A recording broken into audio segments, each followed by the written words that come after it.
और किस प्रकार पाकिस्तान के साथ हां में हां मिला रहे हैं, वो हम सब ने आज टीवी चैनलों के माध्यम से सुबह से देखा हुआ है।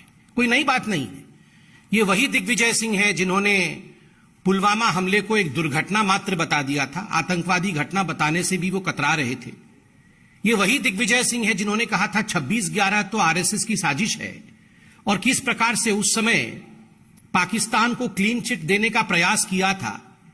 तो दिग्विजय सिंह जी का यह कहना कोई नई बात नहीं है कि बंधुगण, मगर एक सीरियसनेस के साथ हम ये कहना चाहते हैं कि ये कोई वन रैंडम स्टेटमेंट, ये किसी एक कांग्रेस के व्यक्ति का पर्सनल विचार हो, निजी विचार हो या व्यक्तिगत विचार हो, ऐसा नहीं है। कुछ दिनों पहले हमने एक टूल किट के विषय में भी जिक्र किया था। ये सारा जो आप देख रहे हैं, ये सारा उस टूल किट का हिस्सा है। All this is part of the tool kit of Congress party. Bharat को किस प्रकार से अपदस्थ करना है, हिंदुस्तान के खिलाफ किस प्रकार से बोलना है, मोदी जी के खिलाफ किस प्रकार जहर उगलना है, भले उसके लिए पाकिस्तान, चीन इत्यादि से समर्थन क्यों ना लेना पड़े, यह सारा कुछ कांग्रेस के उस टूल किट का हिस्सा है, जिस टूल किट के विषय में भारतीय जनता पार्टी ने खुलासा भी किया था और हमारे तमाम बड़े नेताओं ने कांग्रेस का पर्दाफाश किया था।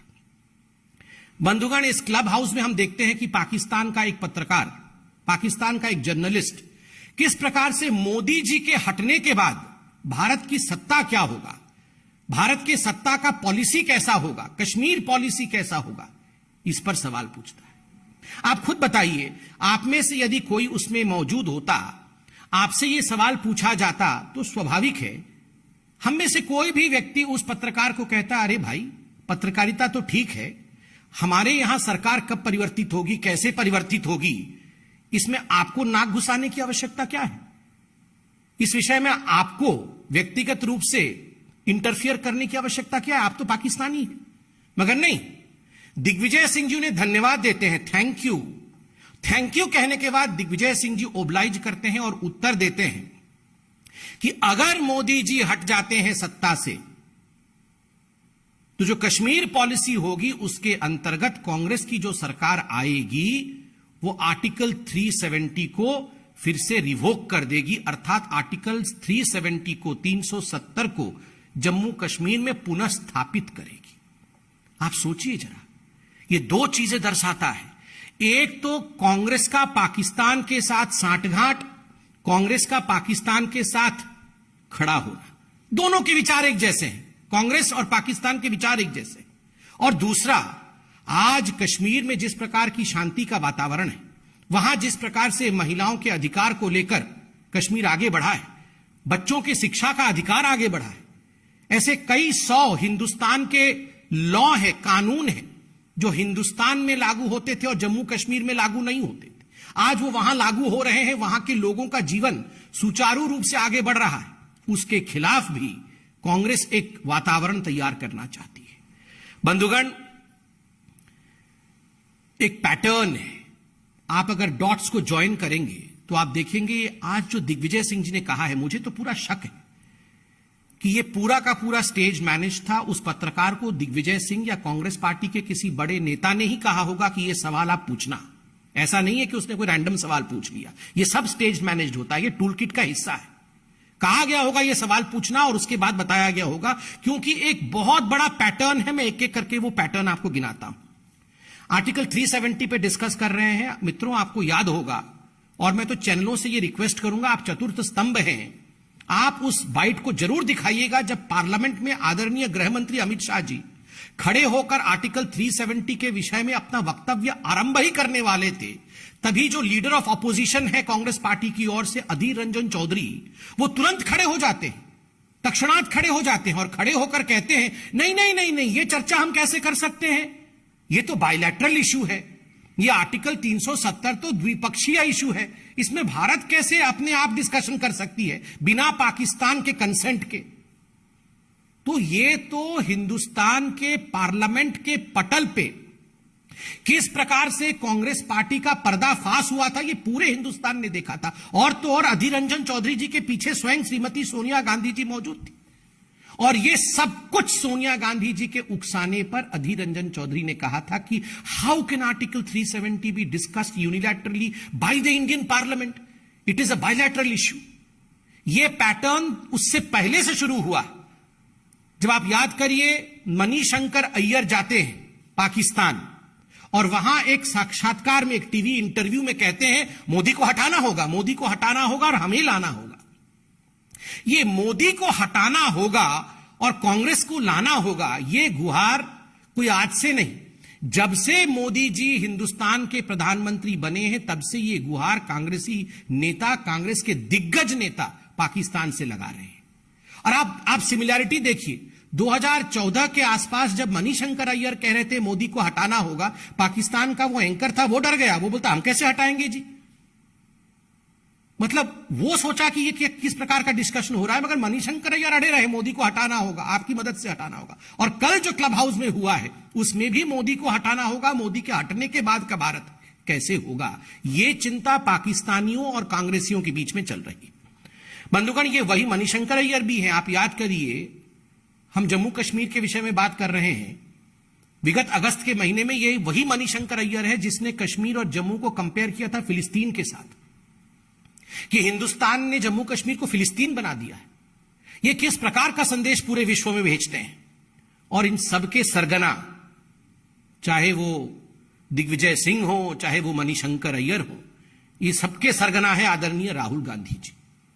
राहुल गांधी जी, आपको याद होगा, आर्टिकल 370 जब एब्रोगेट हुआ था, उसके बाद उन्होंने 25 अगस्त 2019 को एक ट्वीट किया था और उन्होंने कहा था आर्टिकल 370 हटा करके हिंदुस्तान की सरकार ने एक भारी गलती कर दी है और बहुत बड़े रूप में जम्मू कश्मीर में लोगों के ऊपर आक्रमण हो रहा है। हजारों लोगों के, एक बाइट में उन्होंने कहा था पार्लियामेंट के बाहर, हजारों लोग हताहत हो गए हैं, मारे गए हैं और इंडिया में जम्मू कश्मीर में कोई डेमोक्रेसी और लोकतंत्र नहीं है। नतीजा, 25 तारीख को राहुल गांधी ये ट्वीट करते हैं और 27 तारीख को, 2 दिन बाद, एक डोसियर बना करके, एक चिट्ठी लिख करके इमरान खान, पाकिस्तान के राष्ट्राध्यक्ष इमरान खान, इसे यूनाइटेड नेशन, संयुक्त राष्ट्र में डिपॉजिट करते हैं और कहते हैं देखिए ये इंडिया का वक्तव्य है, ये इंडिया के ऑपोजिशन लीडर का वक्तव्य है। आप सोचिए जरा, मुझे तो शक है कि ये किस प्रकार से टाइमिंग थी कि 25 तारीख को राहुल गांधी का ट्वीट और 27 तारीख को यूनाइटेड नेशन में प्रस्तुत हो जाना। कहीं ये साठगांठ तो नहीं? ये कितना बड़ा टूल किट है। कहीं ये साठगांठ तो नहीं कि हां मैं ट्वीट करूंगा तुम उसे प्रस्तुत कर देना, और हजारों लोग मारे गए। किस प्रकार से झूठ फैलाया गया, एक पैटर्न है।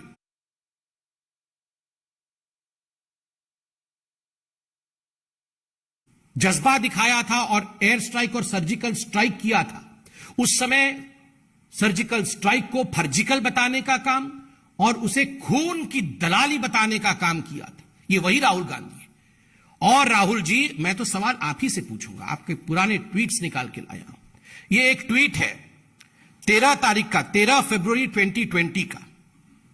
उसमें उन्होंने कोरोना को लेकर राहुल गांधी जी ने एक ट्वीट किया था, आप देख सकते हैं, जिसमें जम्मू कश्मीर को पाकिस्तान का हिस्सा दिखाया था। राहुल गांधी जी, ये क्या हो रहा है?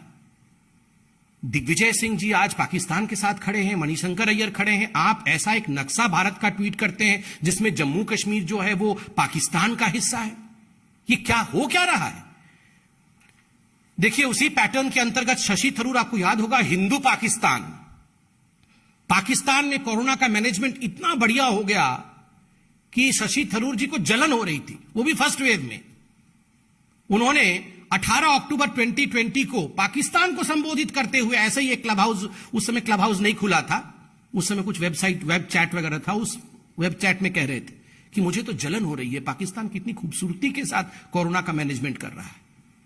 ये सारे नेता, और आप इनसे पूछेगा तो बताएंगे ये तो व्यक्तिगत विचार है। ये व्यक्तिगत विचार नहीं है जी, ये सब टूलकिट का हिस्सा है। बी हरिप्रसाद, इनके इतने बड़े नेता, कर्नाटक से, और उन्होंने कहा पुलवामा का जो हमला हुआ वो मोदी जी और इमरान खान, इन दोनों ने मिलकर साठगांठ के साथ कराया है। और तो और ये जो कांग्रेसी हैं, इन्होंने जाके टर्की में किस प्रकार से एक ऑफिस खोला, ये आपने देखा था, और वहां जाके यूसुफ खान को अपना अध्यक्ष बनाया था टर्की में ऑफिस, यहां का तो ऑफिस का कोई अध्यक्ष है नहीं, वहां पर अध्यक्ष लगा के बैठाया हुआ था। ओसामा जी, हाफिज सईद जी, ये सब तो आप जानते ही हैं। मगर बंधुगण, ये सब सुनने के बाद, ये सब जानने के बाद एक बात तो स्पष्ट हो जाता है, ये हाफिज सईद जो कुख्यात आतंकवादी है, उसने ऐसे ही नहीं कहा था कि भारतवर्ष में एक अच्छी पार्टी है Congress party, I love Congress party. ये हाफिज सईद ने कहा था, आप सबने दिखाया था, वो वीडियो मौजूद है। ये ऐसे ही हाफिज सईद कांग्रेस पार्टी से प्यार नहीं करता है। और आज मैं एक निवेदन करता हूं, ये कांग्रेस पार्टी अपने नाम को बदले, INC को बदल करके ANC कर दे। ये अपने आप को INC कहती है, आज मैं कहता हूं ये अपने आप को ANC कहे, एंटी नेशनल क्लब हाउस। ये एक ऐसा क्लब हाउस है जिसमें सारे लोग मोदी जी से घृणा करते करते आज हिंदुस्तान से घृणा कर बैठे हैं। ये वही कांग्रेस पार्टी है जिसमें पी चिदम्बरम कह रहे थे कि आर्टिकल 370 इसलिए हटाया गया क्योंकि जम्मू कश्मीर जो है वो मुस्लिम बाहुल्य क्षेत्र है। तुष्टिकरण की पराकाष्ठा को आप देखिए बंधुगण, केवल इस पैटर्न में पाकिस्तान हो ऐसा नहीं है। इस टूल किट में चाइना पाकिस्तान एक्सेस भी था। इस टूल किट में 2008 में जो MOU साइन किया गया सोनिया जी और राहुल जी द्वारा, और काफी डोनेशन, करोड़ों में डोनेशन जो कांग्रेस के अकाउंट में चाइना से आया, ये सब यूं ही नहीं हुआ है। ये सब उसका हिस्सा है कि हम मिलकर किस प्रकार भारतवर्ष को नीचे दिखाएंगे। कश्मीर में आर्टिकल 370 पुनः स्थापित करने के लिए चीन, पाकिस्तान इत्यादि के साथ मिलकर काम करेंगे। ये 2008 में MOU का भी हिस्सा है। और आपको याद होगा डोकलाम का जब स्टैंड ऑफ हुआ था, पूरा ये गांधी का कुनबा, ये तथाकथित गांधी का कुनबा जो है, ये प्रियंका जी, राहुल जी, वाड्रा जी और भी सब जी, वो सारे के सारे चाइनीज टेंट के नीचे मिले थे। पहले तो मना कर रहे थे, बाद में जब फोटो आ गया और मीडिया ने फोटो चला दिया तब हाथ खड़े करके हाँ हम वहां थे। आप बताइए ये किस प्रकार की राजनीति कांग्रेस पार्टी कर रही है। आज भारतीय जनता पार्टी इस मंच से आज हम ये डिमांड करते हैं कि दिग्विजय सिंह जी ने पाकिस्तान के एक पत्रकार को जिस प्रकार से मोदी के हटने के बाद भारत कैसा होगा, उसमें हम आर्टिकल 370 को बहाल कर देंगे। इस पर सोनिया गांधी जो कि अभी कार्यकारी अध्यक्ष है, और राहुल गांधी जिनको भविष्य में वो अध्यक्ष बनाना चाहते हैं शायद कांग्रेस पार्टी, दोनों क्या सोचते हैं? क्या ये कांग्रेस का राय है या नहीं है? हम चाहते हैं इसमें राहुल जी एक प्रेस कॉन्फ्रेंस करके देश को संबोधित करें और इस सच्चाई को देश के सामने रखें। बहुत बहुत धन्यवाद। ये सवाल हो तो पूछें।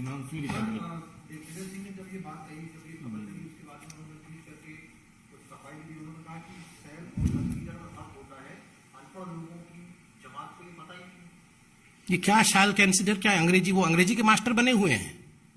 देखिए शैल कंसिडर कुछ नहीं होता है। We all know that he is anti Indian. ये शैल कंसिडर, ये अंग्रेजी का क्लास ना खोलें, बिल्कुल स्पष्टता के साथ बताए उन्होंने ये क्यों कहा कि आर्टिकल 370 को वो बहाल करेंगे।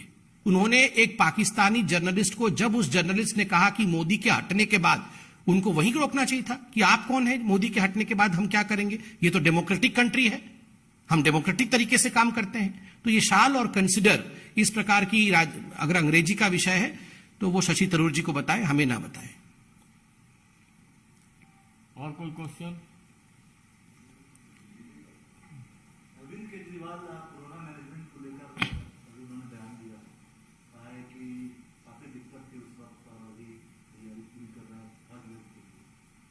देखिए अभी अरविंद केजरीवाल जी जो दिल्ली के मुख्यमंत्री हैं, उन्होंने प्रेस कॉन्फ्रेंस किया और उन्होंने प्रेस के माध्यम से संबोधित करते हुए कहा कि वो दिन रात युद्ध स्तर पे थर्ड वेव की तैयारी कर रहे हैं, टैंकर इत्यादि ला रहे हैं, ऑक्सीजन प्लांट भी बना रहे हैं, वो सब कुछ कर रहे हैं।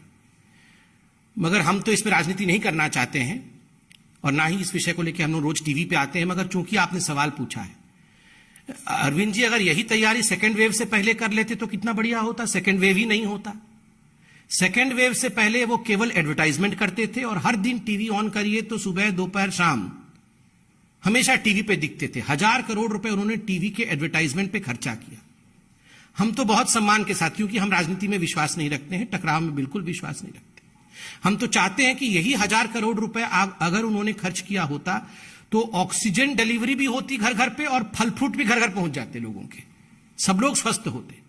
आज वो एक एडवर्टाइजमेंट चल रहा है कि बहुत सारे ऑक्सीजन के सिलेंडर रखे हुए हैं और अरविंद केजरीवाल जी मास्क पहन के उन ऑक्सीजन सिलेंडर के बीच में चल रहे हैं, कभी आ रहे हैं कभी जा रहे हैं, और वो बोल रहे हैं कि हम तैयारी कर रहे हैं। मगर सेकेंड वेव के समय तो आप बोल रहे थे कि हमें तो केंद्र सरकार काम नहीं करने दे रही है। आज आप बोल रहे हैं हम ऑक्सीजन प्लांट लगा रहे हैं, ऑक्सीजन सिलेंडर हम प्रोक्योर कर रहे हैं। आज तो मोदी जी नहीं रोक रहे हैं।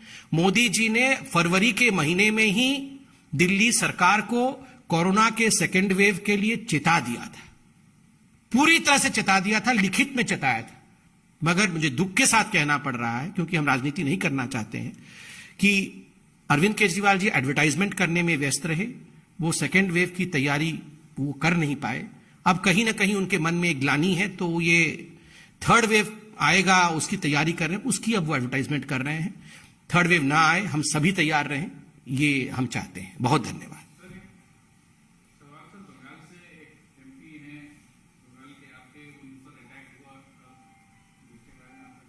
देखिए, जलपाईगुड़ी के हमारे सम्मानित एमपी राय साहब के ऊपर जिस प्रकार का हमला हुआ है और जिस प्रकार की विभत्स दृश्य हम टेलीविजन और सोशल मीडिया के माध्यम से उनके देख पा रहे हैं, हमारे नेता उनके संपर्क में हैं, वो और उनके परिवार सुरक्षित रहें, उसके कारण से पार्टी चिंतित भी है और पार्टी उसमें लगी हुई है। मगर दुख का विषय है, जो ममता बनर्जी ममत्व के विषय में कहती है, मां माटी मानुष के विषय में बात करती है, आज जो अमानवीय चरित्र टीएमसी का हम ग्राउंड में देख पा रहे हैं, जमीन पर देख पा रहे हैं, कार्यकर्ताओं की हत्या हो रही है, राजनीतिक वायलेंस हो रहा है, वो आज संपूर्ण हिंदुस्तान देख रहा है।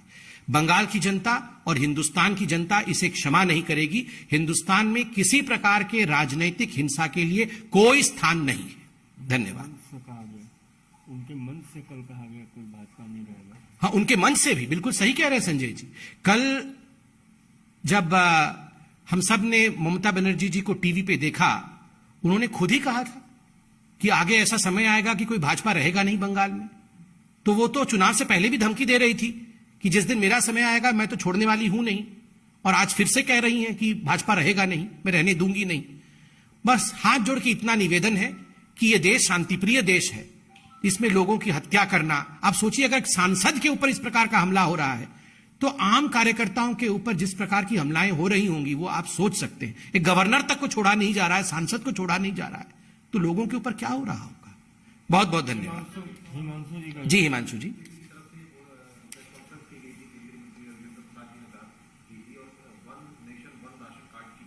उन्होंने ये भी कहा था कि इससे घोटाला हो सकता है, बहुत बड़ा स्कैम हो सकता है।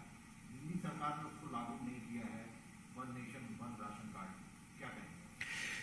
देखिए, दिल्ली सरकार जिस प्रकार की ड्रामा कर रही है वो हम सब जानते हैं। घर घर राशन पहुंचे, हर गरीब तक राशन पहुंचे, इसकी चिंता आज मैं धन्यवाद देते हुए कहूंगा कि नरेंद्र मोदी जी ने फर्स्ट वेव से ही किया और 80 करोड़ हिंदुस्तान की जनता को घर घर राशन पहुंच रहा है, उनको राशन मिल रहा है। अनाज के संबंध में लगभग 72 लाख ऐसे लोग हैं जिनको कि केंद्र की सरकार अपने राशन योजना के माध्यम से, पीडीएस के माध्यम से, फूड सिक्योरिटी के माध्यम से और गरीब कल्याण योजना के माध्यम से आज राशन दे रही है। देखिए, आपको समझना होगा, बिना राजनीति किए मैं आपको बता देता हूं, अरविंद केजरीवाल जी चाहते हैं कि मोदी जी जो दे रहे हैं राशन का किट, उसके ऊपर सिर्फ वो अपना गिफ्ट रैप अपने फोटो के साथ चढ़ा दे और बोले कि देखो मैं पहुंचा रहा हूं। ऐसे नहीं होता। अगर वाकई उनके दिल में दर्द है तो बिल्कुल सरकार ने, केंद्र सरकार ने कहा है कि आप राशन प्रोक्योर करिए, नोटिफाइड रेट में आप राशन प्रोक्योर करिए और अपने तरीके से बांटिए। और दो चीजें और कही है कि one nation one ration card आप कैसे बांटेंगे। आज जो 12 लाख माइग्रेंट लेबरर्स दिल्ली में हैं, अगर one nation one ration card नहीं बनता है तो वो जब अपने पते को बदलता है, अपने एड्रेस को बदलता है, तो उसे राशन कैसे मिलेगा। ये सहूलियत उसे क्यों नहीं दी जा रही। आज भारतवर्ष में केवल 4 राज्य ऐसे हैं जो इसको फॉलो नहीं कर रहे हैं। और कल आपने देखा होगा one nation one ration card को लेकर ममता बनर्जी की टीएमसी की सरकार को सुप्रीम कोर्ट ने किस प्रकार से फटकार लगाया है और कहा है तुरंत आप one nation one ration card को लागू करिए।